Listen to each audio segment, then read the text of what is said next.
Hey guys, welcome back to T-Bones Tech. In today's video, we are reviewing the Canon EFS 55-250mm F4-5.6 STM lens. Okay, so the first thing we're going to talk about is compatibility. This is an EFS lens, not an EF lens. So that means it's going to work with any Canon camera with an APS-C size sensor. So any Rebel camera, this lens will work with. It'll also work with the Canon 7D series, so the original 7D or the Mark II, and then it also works with the Canon 90D series line. So that includes the 80D, the 70D, and the 60D.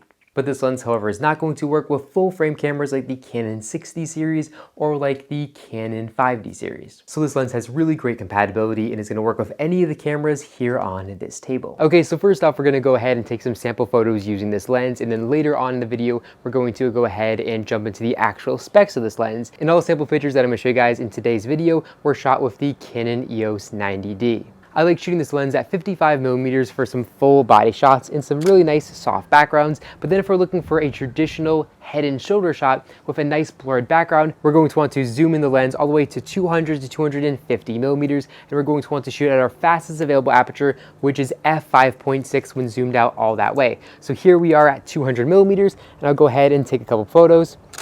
And here we can see those backgrounds are absolutely beautifully blurred and our subject is in focus. One of the downsides of this lens is the fact that it has a variable aperture. So here at 55mm, our fastest available aperture is f4, but then if we zoom out all the way to 250mm, our fastest available aperture is f5.6. So if you're taking photos on manual mode and you're shooting wide open at f4, it's going to be nice and bright. But when you zoom in, everything's gonna get much darker and you're gonna have to remember to compensate for that. And that can be quite annoying. And using a slow aperture like f5.6 can be quite annoying because you're also going to have to slow down your shutter speed to compensate for that slow aperture. So for this example, instead of shooting at 1/400th of a second, I have to shoot at 1/200th of a second.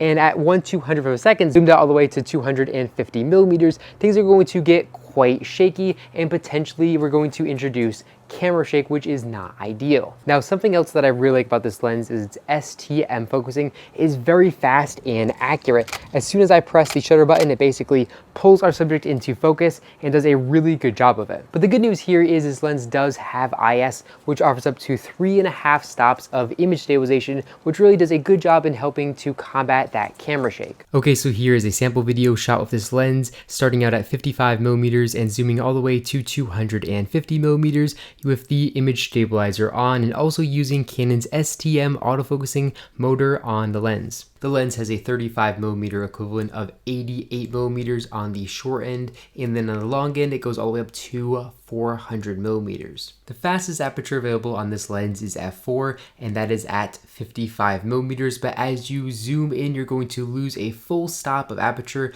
dropping it all the way down to f5.6. So as you zoom in, your image is going to get darker. The filter size on this lens is 58mm. That's great because that means you can get a ton of affordable filters for this lens, where if you have something like 77mm filter size, those filters are going to cost you around 3 or 4 times that of the price of a 58mm filter size. Now, as far as build quality and construction goes, it's going to feel a little bit chintzy here when using the zoom ring. It's not going to be extremely smooth. All the buttons and dials here feel okay. Again, nothing too crazy, nothing like my $2,000+ Canon RF-L lenses. But the good news is that actually makes this lens very lightweight. Comes in at 13.2 ounces or 375 grams. The focus ring on this lens is focused by wire, so that means when manipulating the ring, it's not actually going to change the focus of this lens unless it's connected to a camera which is powered on. And when focusing with this lens, the front element doesn't spin around, it actually focuses internally, which is also really nice. Now, unfortunately, this lens doesn't have a metal mount, so it's just gonna be this cheap plastic material here on the backside,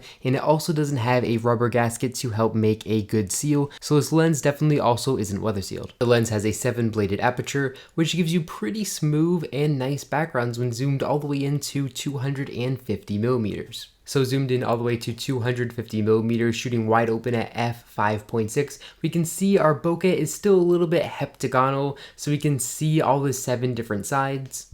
And the quality of the bokeh at f5.6 is pretty decent, but as we stop down our aperture, we can see it gets more sharp and more distracting and more heptagonal, and this really isn't very flattering because the bokeh is very sharp here at f16. Overall, this is a very good lens, especially for beginners. The price of this lens is going to cost around $150 to $200, and a lot of times you're going to see this lens bundled with the more affordable Canon Rebel cameras. And sometimes with these bundles, you can get the lens for only like an extra $100, which is definitely a no-brainer. This lens is going to be great for beginners, and I think you're going to be able to take some really good photos with it and get a ton of use out of it. Well, that's all I got for you guys in this video. If you guys enjoyed it, make sure to give me a big thumbs up down below, and also make sure to hit the subscribe button and then be notified every single time I upload a brand new video just like this one to my YouTube channel. If you guys are interested in current pricing and availability, I will have a link in the description down below where you guys can pick up this lens directly on Amazon. I actually recommend picking it up used because you can buy it for about $150 versus the brand new price, which is $300. I'd buy one used in basically perfect condition